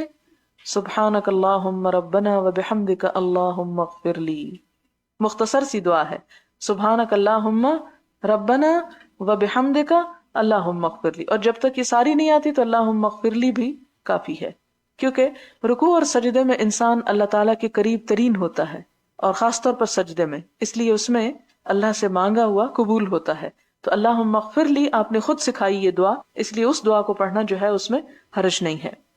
باب ما یقول الامام ومن خلفہ اذا رفع رأسہ من الرکوع، کیا کہے امام اور جو اس کے پیچھے ہیں جب سر اٹھائیں اپنا رکوع سے، یعنی سمع اللہ لمن حمدہ کے ساتھ کیا پڑھ سکتے ہیں ہم۔ حدثنا آدم قال حدثنا ابن ابی ذئب عن سعید المقبوری عن ابی ہریرہ قال، حضرت ابو ہریرہ کہتے ہیں، کان النبی صلی اللہ علیہ وسلم، کہ نبی صلی اللہ علیہ وسلم اذا قال سمع اللہ لمن حمدہ، جب سمع اللہ لمن حمدہ کہتے، قال اللہم ربنا ولک الحمد، تو کیا کہتے؟ اللہم ربنا ولک الحمد۔ پیچھے ہم نے کیا پڑھا؟ ربنا لک الحمد، ربنا ولک الحمد، اور یہاں کیا ہے؟ اللہم ربنا ولک الحمد۔ وکان نبی صلی اللہ علیہ وسلم اذا رکع، جب رکوع کرتے، و اذا رفع رأسہ، جب سر اٹھاتے یعنی سجدے سے، یکبر، پھر تکبیر کہتے، و اذا قام من السجدتین، اور جب دونوں سجدے کر چکتے اور کھڑے ہوتے، قال اللہ اکبر، اس وقت بھی اللہ اکبر کہتے تھے۔ باب فضل اللہم ربنا لک الحمد، اس بات کی فضیلت کہ اللہم ربنا لک الحمد کہنا۔ حدثنا عبداللہ بن یوسف قال اخبرنا مالک عن سمی عن ابی صالح عن ابی ہریرہ رضی اللہ عنہ ان رسول اللہ صلی اللہ علیہ وسلم قال اذا قال الامام سمع اللہ لمن حمدہ فقولوا اللہم ربنا لک الحمد فانہ من وافق قولہ قول الملائکہ غفر لہ ما تقدم من ذنبہ، کہ اس وقت جس کی بات ملائکہ کی بات سے مل جاتی ہے اس کے پچھلے گناہ معاف کر دیے جاتے ہیں۔ اس سے یہ پتہ چلتا ہے کہ ملائکہ بھی اس وقت یہی الفاظ کہتے ہیں۔ باب کا نام نہیں ہے، حدیث ہے۔ حدثنا معاذ بن فضالۃ قال حدثنا ہشام عن یحییٰ عن لأقربن صلاة النبی صلی اللہ علیہ وسلم۔ یحییٰ بن ابی کثیر نے حضرت ابو سلمہ سے روایت کیا، اور وہ کیا کہتے ہیں؟ ان یحییٰ نبی سلمہ ہونا چاہیے، ہاں۔ لأقربن، البتہ میں قریب ترین کروں گا، صلاۃ النبی صلی اللہ علیہ وسلم، حضور صلی اللہ علیہ وسلم کی نماز کے، یعنی میں ایسی نماز پڑھ کے دکھاؤں گا جو آپ کی نماز کے قریب ترین ہوگی۔ فکان ابو ہریرہ رضی اللہ عنہ یقنط فی الرکعۃ الاخری، اور حضرت ابو ہریرہ جو تھے وہ کیا کرتے تھے؟ دوسری رکعت میں قنوت پڑھتے تھے، من صلاۃ الظہر، ظہر کی نماز میں، وصلاۃ العشاء، اور عشاء کی نماز میں، وصلاۃ الصبح، اور صلاۃ صبح میں۔ بعد ما یقول سمع اللہ لمن حمدہ، سمع اللہ لمن حمدہ کہنے کے بعد، فیدعو للمؤمنین، اور دعا کرتے تھے مومنوں کے لیے، ویلعن الکفار، اور لعنت کرتے تھے کافروں پر۔ یہ کیا چیز آ گئی؟ طریقہ یہ بتایا گیا کہ جب مسلمانوں کے اوپر کوئی سخت وقت آئے، کوئی جنگ ہو یا کوئی آزمائش کا وقت آئے، تو اس موقع پر دشمنوں کو ایک طرح سے بددعا دینے کے لیے نماز میں قنوت پڑھی جائے۔ مجھے یاد ہے کہ شاید 92 میں جب میں حج کرنے کے لیے گئی تو اس وقت بوسنیا کا مسئلہ نیا تھا، تو اس وقت روزانہ عشاء کی نماز میں اور فجر کی نماز میں قنوت پڑھی جاتی تھی، حرم میں، مدینہ میں بھی اور مکہ میں بھی، ان کے اوپر دعا کرنے۔ اور اس کا حضور صلی اللہ علیہ وسلم سے بھی ثبوت ملتا ہے۔ بئر معونہ کا واقعہ آپ نے تاریخ میں پڑھا ہوگا، غزوہ احزاب کے اسباب میں بئر معونہ کا واقعہ بھی، کہ جب حضور صلی اللہ علیہ وسلم نے 70 کے قریب صحابہ کرام کو، جن میں سے حفاظ بھی تھے، علماء بھی تھے، اور بہت عمدہ لوگ تھے، انہیں کچھ قبائل کے پاس تبلیغ کے لیے بھیجا نجد کے علاقے میں، اور آپ بھیجنا نہیں چاہتے تھے، لیکن کسی نے ضمانت دی کہ میں ان کی حفاظت کروں گا اور میرے ذمے پہ بھیج دیں، تو آپ نے ان کو بھیج دیا۔ لیکن بعد میں کیا ہوا کہ ان لوگوں نے دھوکے سے، رعل اور زکوان کے قبیلوں نے ان 70 کے 70 صحابہ کو شہید کر دیا، اور یہ مسلمانوں کے خلاف بہت آزمائش کا وقت تھا۔ جنگ احد کے بعد پہلی مرتبہ اتنا بڑا جانی نقصان ہوا، اور اس کے علاوہ مکہ میں جو مسلمان محصور تھے، جن کو مدینہ آنے کی اجازت نہیں ہوتی تھی، یا خاص طور پر صلح حدیبیہ کے بعد، تو ان کے لیے، ان کی رہائی کے لیے، ان کو چھڑانے کے لیے بھی آپ قنوت پڑھا کرتے تھے۔ لیکن یہ طرز عمل آپ کا ہمیشہ کے لیے نہیں رہا، اس لیے مسلمانوں میں بھی جب کوئی مشکل پیش آئی انہوں نے پڑھی اور پھر ترک بھی کر دی گئی۔ لیکن وہ دعائے قنوت جو وتر میں پڑھی جاتی ہے وہ ایک مستقل کام ہے۔ حدثنا عبداللہ بن ابی الاسود قال حدثنا اسماعیل عن خالد الحذاء عن ابی قلابہ عن انس قال كان القنوت فی الفجر والمغرب۔ ابو قلابہ کہتے ہیں حضرت انس سے کہ تھی قنوت فجر اور مغرب کی نمازوں میں، اور یہ بھی کہا جاتا ہے کہ شروع میں فجر اور مغرب کی نمازوں میں پڑھی جاتی تھی اور مسلسل پڑھی جاتی تھی، اور اس لیے بھی شاید پڑھی جاتی ہوگی کہ ابتداء میں مسلمانوں پہ بہت کٹھن حالات تھے، پھر آہستہ آہستہ جب حالات بہتر ہو گئے اور ایک بڑا علاقہ مسلمانوں نے فتح کر لیا تو یہ عمل موقوف ہو گیا۔ حدثنا عبداللہ بن مسلمہ عن مالک عن نعیم بن عبداللہ المجمر عن علی بن یحیی بن خلاد الزرقی عن ابیہ عن رفاع ابن رافع الزرقی قال كنا یوما نصلی وراء النبی صلی اللہ علیہ وسلم، کہتے کہ ایک دن ہم نبی صلی اللہ علیہ وسلم کے پیچھے نماز پڑھ رہے تھے، فلما رفع رأسه من الرکعۃ، تو جب انہوں نے اپنا سر رکوع سے اٹھایا، قال سمع اللہ لمن حمدہ، تو سمع اللہ لمن حمدہ کہا، قال رجل وراءه، تو آپ کے پیچھے ایک شخص نے کیا کہا؟ یہ کہا، ربنا ولک الحمد حمدا کثیرا طیبا مبارکا فیہ، کہ اے رب تیرے لیے ہے حمد جو بہت زیادہ پاکیزہ ہے اور برکت والی ہے۔ فلما انصرف، جب آپ نے سلام پھیرا، کالا تو فرمایا، من المتکلم، یہ کہنے والا کون ہے، کس نے یہ کلمات پڑھے؟ قال انا، تو اس شخص نے کہا میں۔ قال رأیت بضعة وثلاثین ملکا، آپ صلی اللہ علیہ وسلم فرماتے ہیں کہ میں نے دیکھا 30 سے زیادہ فرشتے، یبتدرونہا، آگے بڑھ رہے تھے، جلدی کر رہے تھے اس کے، یعنی لینے کے لیے، ایہم یکتبھا اول، کہ کون سا فرشتہ اس نیک عمل کو سب سے پہلے لکھ لے، یعنی اس دعا کے ثواب کو لکھنے کے لیے ایک سے ایک آگے بڑھ رہا تھا۔ اور کہا یہ جاتا ہے کہ اس دعا میں 34 حروف ہیں، اور شاید ہر حرف کو لینے کے لیے ایک ایک فرشتہ آگے بڑھا ہو، اس لیے آپ نے 30 سے زیادہ فرشتوں کا ذکر کیا۔ اس سے کیا پتہ چلتا ہے کہ رکوع کے بعد یہ دعا پڑھنا جو ہے ایک پسندیدہ عمل ہے۔ باب الاطمئنینۃ حتی یرفع رأسہ من الرکوع، رکوع سے سر اٹھانے کے بعد اطمینان سے کھڑا ہونا، اطمئنینا یعنی اطمینان سے کھڑا ہونا، ہین یرفع رأسہ من الرکوع جب انسان رکوع سے سر اٹھائے یعنی سیدھا اسٹریٹ کھڑا ہو جائے۔ وقال ابو حمید رفع النبی صلی اللہ علیہ وسلم رأسہ کہ آپ صلی اللہ علیہ وسلم اپنا سر اٹھاتے رکوع سے، واستوى اور بالکل سیدھا ہو جاتے، حتی یعود کل فقار مکانہ یہاں تک کہ ہر مہرہ اپنی جگہ پر آ جاتا تھا، یعنی ریڑھ کی ہڈی کا ہر مہرہ، فقار کہتے ہیں فقرہ ریڑھ کی ہڈی کے مہروں کو، یعنی بیک میں کرو نہیں ہوتا تھا بلکہ بالکل اسٹریٹ ہو جاتے تھے آپ، ہر جوڑ اپنی جگہ پہ آ جاتا تھا۔ حدثنا ابو الولید قال حدثنا شعبة عن ثابت قال كان انس ينعت لنا صلاة النبي صلی اللہ علیہ وسلم، ثابت کہتے ہیں کہ انس رضی اللہ عنہ ہمیں نبی صلی اللہ علیہ وسلم کی نماز دکھاتے تھے، فکان یصلی تو نماز میں کھڑے ہوتے، فاذا رفع رأسه من الرکوع قام حتی نقول قد نسیا پھر جب رکوع سے اپنا سر اٹھاتے تو اتنی دیر کھڑے رہتے کہ ہم کہتے کہ وہ بھول گئے ہیں، یعنی سجدہ کرنا، یعنی کھڑے ہو کر تھوڑی دیر ٹھہر جاتے، اور اتنی دیر تقریباً کہ جس میں انسان ربنا ولک الحمد حمدا کثیرا طیبا مبارکا کے الفاظ ادا کر لیتا ہے جیسے۔ حدثنا ابو الولید قال حدثنا شعبہ عن الحکم عن ابن ابی لیلى عن البراء رضی اللہ عنہ قال كان ركوع النبي صلی اللہ علیہ وسلم وسجوده واذا رفع من الركوع وبين السجدتين قريبا من السواء کہ حضور صلی اللہ علیہ وسلم کو رکوع اور سجدہ اور رکوع سے سر اٹھا کر کھڑا رہنا اور دونوں سجدوں کے قریب میں بیٹھنا قریب قریب برابر ہوتا۔ اس سے کیا مطلب پتہ چلتا ہے کہ رکوع اور سجدے کی لینتھ ایک جتنی ہوتی، اور رکوع سے کھڑے ہو کر جو وقفہ آتا اور دو سجدوں کے درمیان جو وقفہ ہوتا ان کی لمبائی برابر ہوتی تھی، یعنی ایک ڈیوریشن برابر ہوتا تھا، یعنی دو سجدوں کے بیچ میں کتنا ڈیوریشن ہوتا، اتنا ہی جتنا رکوع کے بعد سجدے میں جانے کے درمیان ڈیوریشن ہوتا تھا۔ اس سے کیا پتہ چلتا ہے کہ دونوں جگہوں پر آپ دعائیں پڑھا کرتے تھے۔ حدثنا سلیمان بن حرب قال حدثنا حماد بن زید عن ایوب عن ابی قلابہ قال كان مالک بن الحویرث یرینا کیف كان صلاۃ النبی صلی اللہ علیہ وسلم کہ مالک بن حویرث جو تھے وہ ہمیں نبی صلی اللہ علیہ وسلم کی نماز پڑھ کر دکھاتے تھے، وذاک فی غیر وقت الصلاۃ اور یہ نماز کے وقت کے علاوہ وہ ایسا کر کے دکھاتے نہیں، ایکشن کر کے دکھاتے تھے، فقاما پھر وہ کھڑے ہوتے، فامکن القیام تو اچھی طرح سیدھے کھڑے رہتے، ثم رکع پھر رکوع کرتے، فامکن الرکوع تو رکوع جما کے کرتے، ثم رفع رأسہ پھر سر اٹھاتے، فانصت ہنیۃ تو خاموش رہتے تھوڑی دیر، یعنی تھوڑی دیر چپ ہو جاتے، زور سے کچھ بولتے نہیں تھے۔ قال ابو قلابہ فصلی بنا صلاۃ شیخنا تو ابو قلابہ کہتے ہیں کہ ہم نے اسی طرح نماز پڑھی اپنے شیخ کی طرح، ھذا ابی یزید ابو یزید کی طرح، یعنی مالک بن حویرث نے کس طرح کی نماز پڑھی، یعنی ایک اور سے مثال دی کہ ابو یزید کی طرح۔ ابو یزید کیا کرتے تھے، وکان ابو یزید اذا رفع رأسہ من السجدہ جب سجدے سے سر اٹھاتے، الاخرۃ دوسرے، استوى قائدا سیدھے پہلے بیٹھتے، ثم نہض پھر کھڑے ہوتے۔ ایک اہم جگہ ہے پھر جاننے کی کہ دو سجدوں کے بعد جب انسان نے کھڑا ہونا ہو تو سجدے سے ڈائریکٹ نہ کھڑا ہو بلکہ سجدے کے بعد ذرا دیر کے لیے یعنی ایک دفعہ ٹک کے بیٹھ جائے پھر اوپر کھڑا ہو، یعنی یہ مسنون طریقہ ہے۔ مشکل یہ کہ ہماری عادتیں اتنی پختہ ہو چکی ہیں پہلے طریقوں پر، یہ چیزیں یاد کر کر کے بھی بہت دفعہ مجھے خود بھول جاتی ہیں، کیونکہ اب آپ دیکھیں کہ 20-30 سال آپ ایک ہی طریقے پہ نماز پڑھ کے اتنے عادی ہو چکے ہوتے ہیں کہ جب آپ کو پتہ چل بھی جاتا ہے کہ سنت یہ ہے تو باوجود کوشش کی عادت پڑھنا مشکل ہوتی ہے۔ اس لیے کوشش کریں کہ بچوں کو جب نماز سکھائیں تو ان کو یہ عادت بچپن سے ہی پڑ جائے۔ باب یہوی بالتکبیر جھکے تکبیر کے ساتھ، یعنی تکبیر اللہ اکبر جھکتے جھکتے ساتھ پڑھتا چلا جائے، حین یسجد جب سجدہ کرے، یعنی رکوع کے بعد جب انسان سجدے میں جانے لگے تو تکبیر کہتا ہوا جائے نیچے، مراد یہ۔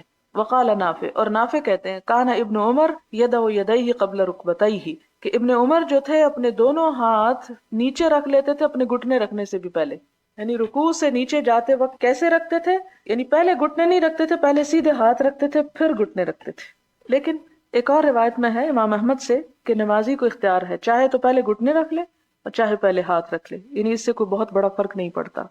حدثنا ابو الیمان قال حدثنا شعیب عن الزہری قال اخبرنی ابو بکر بن عبد الرحمن بن الحارث بن ہشام و ابو سلمہ بن عبد الرحمن ان ابا ہریرہ کان یکبر فی کل صلاۃ من المکتوبۃ وغیرہا فی رمضان وغیرہ۔ ابو ہریرہ کہتے ہیں کہ ہر ایک فرض نماز اور نفل نماز میں، مکتوبہ کہتے ہیں فرض نماز، وغیرہا اور اس کے علاوہ یعنی نفل نماز میں، فی رمضان وغیرہ رمضان یا اس کے علاوہ میں تکبیر پڑھتے تھے۔ کب کب؟ فیکبر تکبیر کہتے حین یقوم جب کھڑے ہوتے یعنی نماز شروع کرتے، ثم یکبر حین یرکع پھر رکوع میں جاتے ہوئے تکبیر کہتے، ثم یقول سمع اللہ لمن حمدہ ثم یقول ربنا ولک الحمد قبل ان یسجد سجود سے پہلے، ثم یقول اللہ اکبر حین یہوی ساجدا جب سجدے میں جا رہے ہوتے تھے اس وقت اللہ اکبر کہہ رہے ہوتے تھے. ثم یکبروا، پھر تکبیر پڑھتے. حین یرفع رأسہ من السجود، جس وقت اپنا سر سجدے سے اٹھاتے تھے.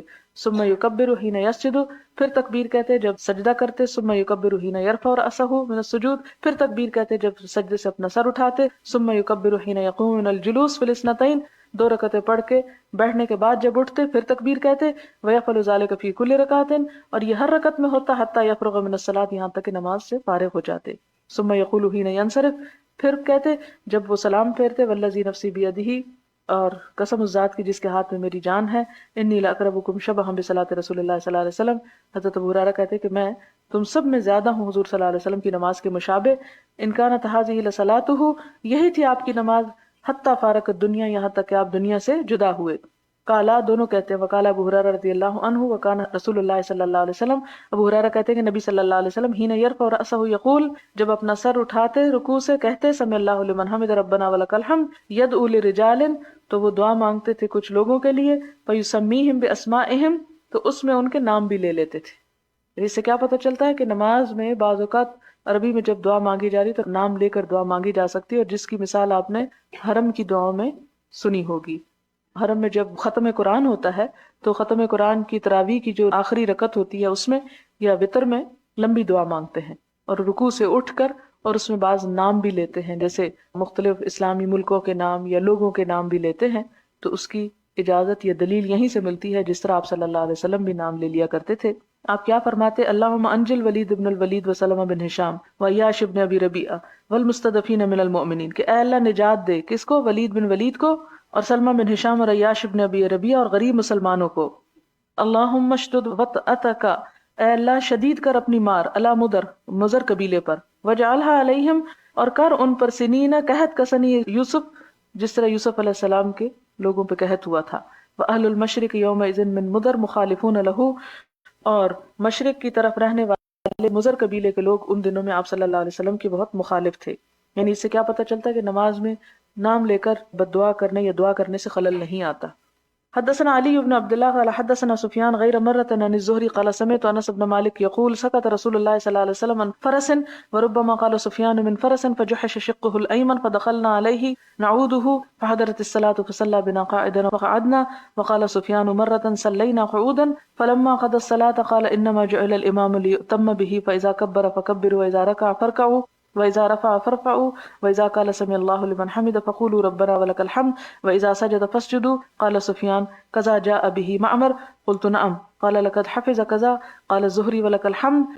حفظت من شقه الأيمن فلما خرجنا من عند الزهري قال ابن جريج وأنا عنده فجحش ساقه الأيمن. یعنی ایک جگہ پہ کیا آتا ہے؟ پہلو کا لفظ شق کا، اور دوسری جگہ پنڈلی کا لفظ آتا ہے، اور پنڈلی بھی ایک سائڈ پر ہی ہوتی ہے، یعنی پنڈلی سمیت ہی سائڈ بنتی. باب فضل السجود، سجدوں کی فضیلت. حدثنا ابو الیمان قال اخبرنا شعیب عن الزهري قال اخبرني سعید بن المسیب وعطاء بن یزید اللیثی ان ابا ہریرہ اخبرہما ان الناس قالوا. حضرت ابو ہریرہ روایت کرتے ہیں کہ لوگوں نے کہا یا رسول اللہ، اے اللہ کے رسول صلی اللہ علیہ وسلم، هل نرى ربنا یوم القیامہ، کیا ہم قیامت کے دن اپنے رب کو دیکھ سکیں گے؟ قال هل تمارون فی القمر لیلۃ البدر، آپ نے فرمایا کیا تم شک کرتے ہو یا تمہیں شک ہوتا ہے 14ویں رات کے چاند کو دیکھنے میں؟ لیس دونہ سحاب، کے جس کے ادھر بادل بھی نہ ہو. قالوا لا یا رسول اللہ، انہوں نے کہا کہ نہیں ہے اللہ کے رسول صلی اللہ علیہ وسلم. قال فهل تمارون فی الشمس لیس دونہا سحاب، کیا تمہیں کبھی کوئی سورج کے دیکھنے میں مشکل پیش آئی کہ جب اس کے ادھر کو بادل نہ ہو؟ یعنی بادل کے بغیر جب سورج طلوع ہوتا ہے تو کیا اس کے دیکھنے میں کوئی مشکل ہوئی؟ قالوا لا، ان کہتے ہیں کہ نہیں. قال، آپ نے فرمایا فإنکم ترونہ کذالک، تو اسی طرح تم اپنے رب کو بھی دیکھو گے. یحشر الناس یوم القیامہ، لوگ قیامت کے دن اکٹھے کیے جائیں گے. فیقول، تو کہے گا من کان یعبد شیئا، جو کوئی کسی چیز کی عبادت کرتا، فلیتبع، پس چاہیے کہ اس کا پیچھا کرے. یعنی قیامت کے دن جب سب لوگ اکٹھے ہوں گے تو لوگوں سے کیا کہا جائے گا کہ لوگوں جس کی تم عبادت کرتے تھے اس کے پیچھے چلے جاؤ. فمنہم من یتبع الشمس، تو کوئی ایسا ہوگا جو سورج کی پیروی کرتا ہوگا. ومنہم من یتبع القمر، اور کوئی چاند کی. ومنہم من یتبع الطواغیت، اور کچھ طاغوتوں کی. وتبقى هذه الامہ، اور بچ جائے گی یہ امت. فیہا منافقوہا، اس میں اس کے منافق بھی ہوں گے. فیاتیہم اللہ عز وجل فیقول، اللہ سبحانہ وتعالی آئیں گے فرمائیں گے انا ربکم، میں تمہارا رب ہوں، فیقولون، تو وہ کہیں گے، ھذا مکاننا حتی یأتینا ربنا، کہ ہم یہیں رہیں گے، ھذا مکاننا، یہی ہماری جگہ ہے، حتی یأتینا ربنا، یہاں تک کہ ہمارا رب ہمارے پاس آ جائے۔ فإذا جاء ربنا عرفناه، جب ہمارا رب ہمارے پاس آئے گا تو ہم اس کو پہچان لیں گے۔ فیأتیہم اللہ، پھر اللہ تعالیٰ ان کے پاس آئیں گے، فیقول، فرمائیں گے، انا ربکم، میں ہوں تمہارا رب، فیقولون، تو وہ کہیں گے، انت ربنا، آپ ہیں ہمارے رب، فیدعوہم، تو وہ ان کو پکارے گا، یعنی اللہ تعالیٰ ان کے پاس آئے گا اور ان کو فرمائے گا، ویضرب، اور رکھ دیا جائے گا، الصراط، پل صراط، کہاں، بین ظہرانی جہنم، جہنم کے درمیان، فَأَكُونُ أَوَّلَ مَن يَجُوزُ مِنَ الرُّسُلِ بِأُمَّتِهِ، قرآن پاک میں آتا ہے وَإِن مِّنكُمْ إِلَّا وَارِدُهَا، تم میں سے ہر شخص کو اس پل سے گزرنا ہے۔ اور یہاں آپ صلی اللہ علیہ وسلم کیا فرماتے ہیں کہ جب وہ پل رکھ دیا جائے گا تو میں پہلا ہوں گا جو اپنی امت کو لے کے گزر جاؤں گا، سب سے پہلے آپ کراس کریں گے۔ وَلَا يَتَكَلَّمُ يَوْمَئِذٍ أَحَدٌ إِلَّا الرُّسُلُ، اور اس دن کوئی بول نہ سکے گا سوائے رسولوں کے۔ وَكَلَامُ الرُّسُلِ يَوْمَئِذٍ، اور رسول بھی کیا بول رہے ہوں گے، اللہم سلم سلم، اے اللہ سلامت رکھ، سلامت رکھ، یعنی پیغمبر صرف بولیں گے اور پیغمبروں کی زبان پر بھی صرف سلامتی کے الفاظ ہوں گے۔ وفی جہنم، اور جہنم میں، کلالیب، آنکڑے ہوں گے، بڑے بڑے کانٹے ہوں گے، مثل شوک السعدان، سعدان کے کانٹوں کی طرح، ایک جگہ کے کانٹے بڑے مشہور تھے، ان کانٹوں سے تشبیہ دے کے آپ نے فرمایا کہ جہنم کے اندر کانٹے بھی ہوں گے۔ حل رأیتم شوک السعدان، کیا تم نے دیکھا سعدان کے کانٹوں کو؟ قالوا نعم، لوگوں نے کہا، یعنی آپ صلی اللہ علیہ وسلم سے لوگوں نے، یعنی صحابہ نے عرض کیا، جی ہاں۔ قال فإنها مثل شوک السعدان غیر انہ لا يعلم قدر عظمها الا اللہ، کہ وہ ہوں گے تو سعدان کے کانٹوں کی طرح، لیکن ان کی بڑائی یا ان کا بڑا ہونا، یہ کانٹے کتنے کتنے بڑے ہوں گے، اللہ کے سوا کوئی نہیں جانتا، یعنی شکل ان کی ایسی ہوگی لیکن ان کا حجم کتنا ہوگا وہ نہیں معلوم۔ تخطف الناس بأعمالهم، اچک لیے جائیں گے لوگ اپنے اعمال کے ساتھ۔ فمنهم من يوبق بعمله، کچھ لوگ اپنے عمل کی وجہ سے ہلاک ہو جائیں گے۔ ومنهم من يخردل، اور کچھ چکنا چور ہو جائیں گے، یعنی جہنم میں گر پڑیں گے۔ یعنی آپ صلی اللہ علیہ وسلم اپنی امت کے ساتھ جب جا رہے ہوں گے تو انہی لوگوں میں سے کچھ اپنے اعمال کی وجہ سے برباد ہو جائیں گے، گر پڑیں گے۔ ثم ينجو، پھر کیا ہوگا، پھر بچ جائیں گے۔ حتی اذا اراد اللہ رحمت من اراد من اہل النار، یہاں تک کہ جب اللہ تعالیٰ ارادہ کریں گے رحمت کا جس کے ساتھ بھی ارادہ کریں گے جہنم والوں میں سے، امر اللہ الملائکہ، اللہ تعالیٰ حکم دیں گے فرشتوں کو، ان یخرجوا من کان یعبد اللہ، کہ وہ نکال لیں جہنم سے ہر اس شخص کو جو کوئی اللہ کی عبادت کرتا تھا۔ فیخرجونہم، تو وہ ان کو نکال لیں گے۔ فیعرفونہم بآثار السجود، وہ ان کو سجدوں کے آثار سے پہچانیں گے۔ کتنی سخت بات ہے کہ بعض نماز پڑھنے والے بھی جہنم میں چلے جائیں گے اپنے کچھ اور برے اعمال کی وجہ سے۔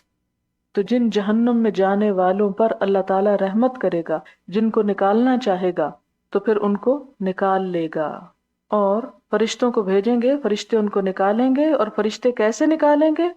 وَيَعْرِفُونَهُمْ بِآثَارِ السُّجُودِ، سجدوں کے نشان کے ساتھ۔ کیوں؟ ہو سکتا ہے کہ ایک شخص نماز بھی پڑھتا اور سود بھی کھاتا ہو، ایک شخص نماز بھی پڑھتا اور اپنے تجارت میں حرام حلال کی پرواہ نہ کرتا ہو۔ تو ظاہر ہے کہ اگر کسی شخص نے کسی انسان کا حق مارا ہے، دھوکہ اور فریب دیا ہے، تجارت میں خرابی کی ہے، تو اس کو اس کا جزا بھگتنا ہوگی اور وہ جہنم میں جا کے بھگتے گا، لیکن آخرکار پھر نکال لیا جائے گا۔ تو بہت سے لوگ اس پہ بھی بڑے مزے سے پھر کہتے ہیں اچھا کوئی بات نہیں، جو بھی غلط کام کرو سو کرو، ایک دن تو جہنم سے نکل ہی آئیں گے۔ بھئی وہ ایک دن جب نکلیں گے سو نکلیں گے، لیکن دنیا میں تو ایک دھوپ میں ہم کھڑے ہو کے کام نہیں کر سکتے، چولہے کے اوپر گرمیوں میں کھڑے ہو کے کھانا نہیں بنا سکتے، جی بہت گرمی ہے، تو کہاں یہ کہ اس کانٹوں بری جہنم میں جا پھینکے۔ وحرم اللہ علی النار ان تأکل اثر السجود، اور اللہ تعالیٰ نے آگ پر حرام کر دیا ہے کہ وہ سجدے کے نشان کو کھائے۔ فیخرجون من النار، پھر وہ آگ سے نکل آئیں گے۔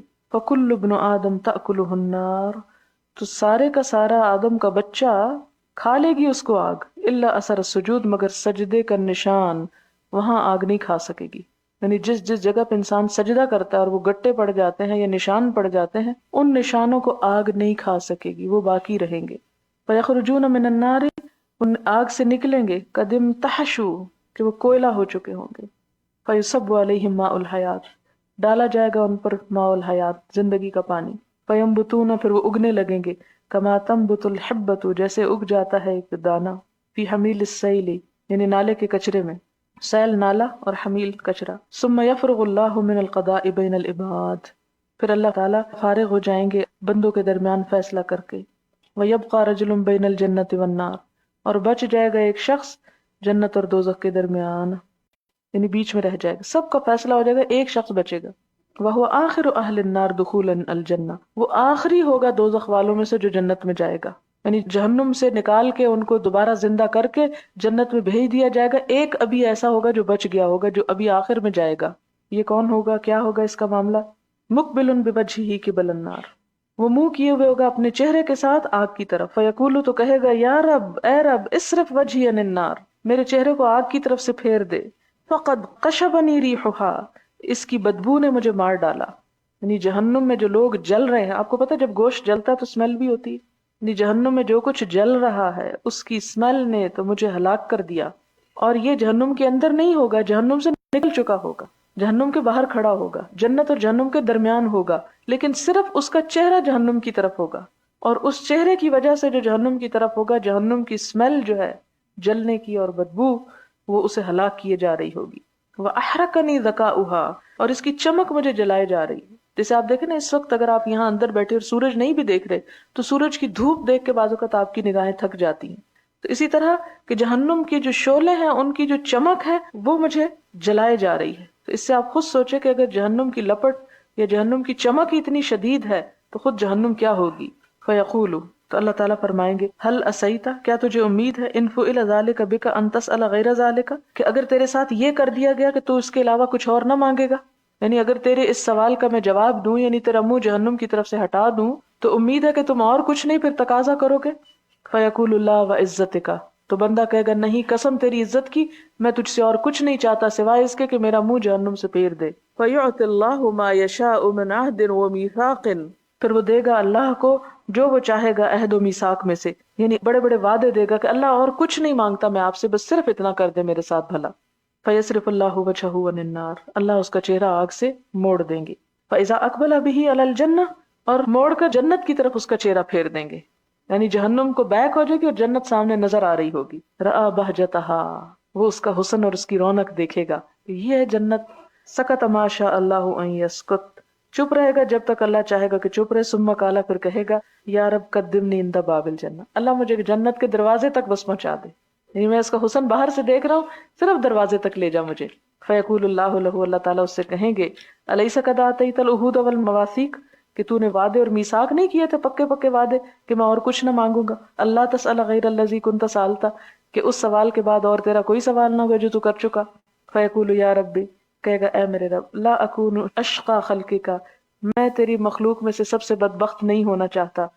فیقول فما اسیت ان اعطیت ذلک اللہ تسأل غیرہ، تو اللہ تعالیٰ فرمائیں گا کہ کیا تجھے امید ہے کہ میں اگر تجھے یہ دے دوں تو اس کے علاوہ تو کچھ اور نہیں مانگے گا۔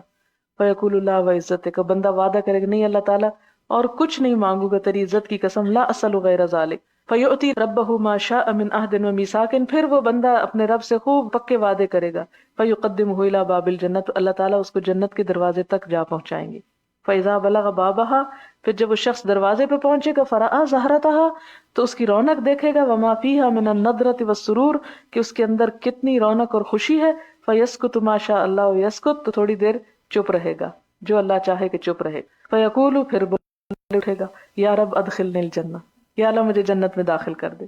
فَيَقُولُ اللَّهُ تَعَالَى وَيْحَكَ يَا ابْنَ آدم، تیرا ستیہ ناس اے آدم کے بچے، ما اغدرک، تو کتنا وعدہ خلاف ہے۔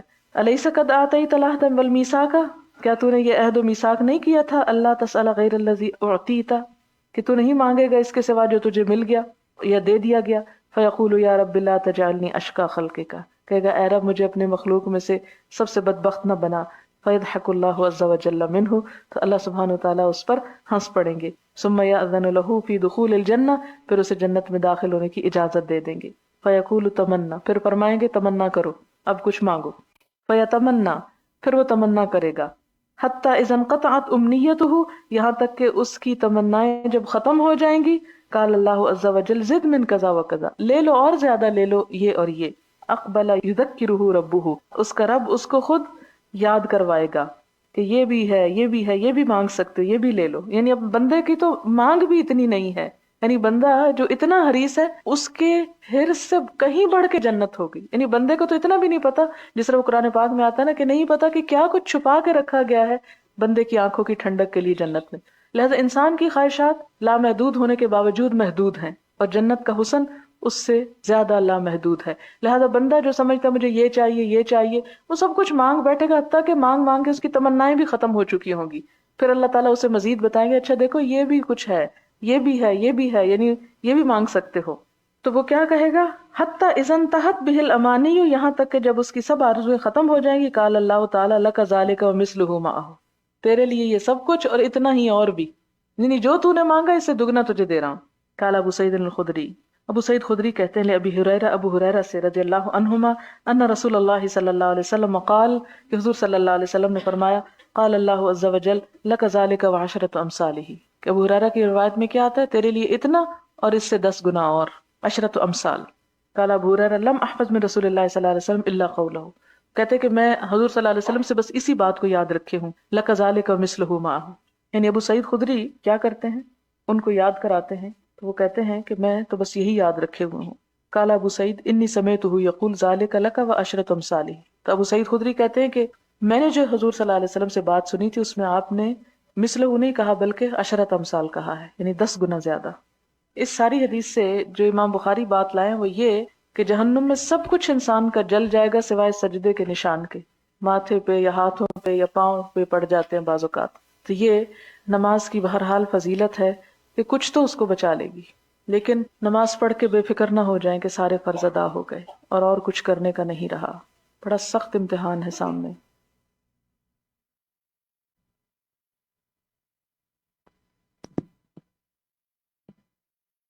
آج سجدے سے ہی ہمیں رو کے رکھتا ہے نا شیطان، یا سجدے سے ہی جلدی جلدی سر اٹھا لیتے ہیں، ٹک کے سجدہ نہیں کرتے، لمبا سجدہ نہیں کرتے۔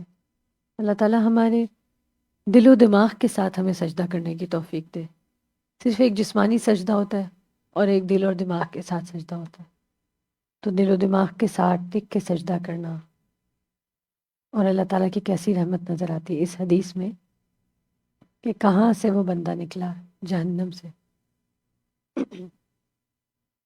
اور کرتے کرتے پھر ہم کیوں اللہ تعالیٰ سے برا گمان کرتے ہیں؟ اس زندگی میں برا گمان کر جاتے ہیں اللہ تعالیٰ سے، اللہ تعالیٰ کے فیصلوں پہ بعض اوقات دل میں خفگی، یا بعض اوقات اب تو گستاخی کی حد تک منہ سے بھی بات نکال دیتے ہیں۔ اللہ تعالیٰ ہمیں اس چیز سے بچائے اور زیادہ اور بہترین سجدے کرنے والا بنائے۔ اور پہلے ہم نے رکوع کے بارے میں بھی دیکھا کہ رکوع بھی خوب کمر سیدھی کرنی ہے، تو ہم سب الحمدللہ اہتمام سے یہ چیزیں پڑھ تو چکے ہیں، لیکن ہوتا کیا ہے کہ ہر کچھ عرصے کے بعد تھوڑا سا عمل غیر پختہ ہونے لگتا ہے، تو ہمیں ضرورت ہے ہم سب ایک دوسرے کی ہیلپ کریں، ایک دوسرے کو چیک کریں کہ کیا ہمارا رکوع ٹھیک ہے، اسی طرح ہے، سر اور بیگ ایک لائن میں ہے۔ اور سجدے میں تو کوئی اور آپ کو اتنا اچھا چیک نہیں کر سکتا جتنا آپ خود چیک کر سکتے ہیں کہ جو سجدہ ہم نے پڑھا تھا 7 ہڈیوں پر، تو آپ صحیح 7 ہڈیوں پر کر رہے ہیں۔ اور پھر اذکار ہم نے آج کی لیسن میں کئی اذکار بھی پڑھے ہیں، اللہم ربنا ولک الحمد، ربنا ولک الحمد، رکوع سے اٹھتے ہوئے کیا کہنا ہے، رکوع میں جا کے کیا کہنا ہے۔ تو اتمام الرکوع، اعتدال اور طمانینت کے بارے میں ہم نے پڑھا۔ تو یہ ساری چھوٹی چھوٹی چھوٹی چیزیں ہیں، الحمدللہ رمضان آنے سے پہلے یہ سارا ہمارا ریویو ہو رہا ہے کہ ہم اپنی نمازوں کو اچھے سے سنوار لیں، کیونکہ رمضان میں ہم کیا زیادہ کرتے ہیں، کچھ نماز زیادہ پڑھتے ہیں اور کچھ قرآن زیادہ پڑھتے ہیں۔ تو قرآن کی تلاوت کے بارے میں بھی ہم نے دیکھا کہ نبی صلی اللہ علیہ وسلم طویل قرات بھی کر رہے ہیں، تو اللہ تعالیٰ ہمیں توفیق دے۔ الحمدللہ آپ لوگ سب حفظ کر رہے ہیں کئی صورتیں، تو ان کو پیئر اپ کر کے پڑھنے کی، ریپیٹیشن کی، اتنا پکا کر لیں رمضان سے پہلے کہ انشاءاللہ رمضان میں خاص طور پر اس کو اچھے سے پڑھ سکیں۔ اللہ تعالیٰ ہماری نمازوں کی ساری کمی کوتاہی کو معاف فرمائے اور ہمیں جہنم میں جانے سے ہی بچائے اول درجے میں، کہ ہم ایسے نہ ہو جو یہ اس حدیث میں ہم جو پڑھ رہے ہیں، بے شک اس میں ہم اللہ تعالیٰ کی رحمت اور اللہ تعالیٰ کا فضل پڑھ رہے ہیں کہ اللہ تعالیٰ کتنا معاف کرنے والے ہیں، لیکن ہم اس درجے میں جانا چاہتے ہیں کہ جہاں جہنم کی لپک بھی، ہیٹ بھی ہم تک نہ پہنچے۔ اللہم اجرنا من النار، سبحانک اللہم و بحمدک، اشہد ان لا الہ الا انت، استغفرک و اتوب الیک۔ السلام علیکم و رحمۃ اللہ وبرکاتہ۔ ہم انشاءاللہ 110 سے 130 دوبارہ تھوڑا سا اس میں ریویو کریں گے۔ السلام علیکم۔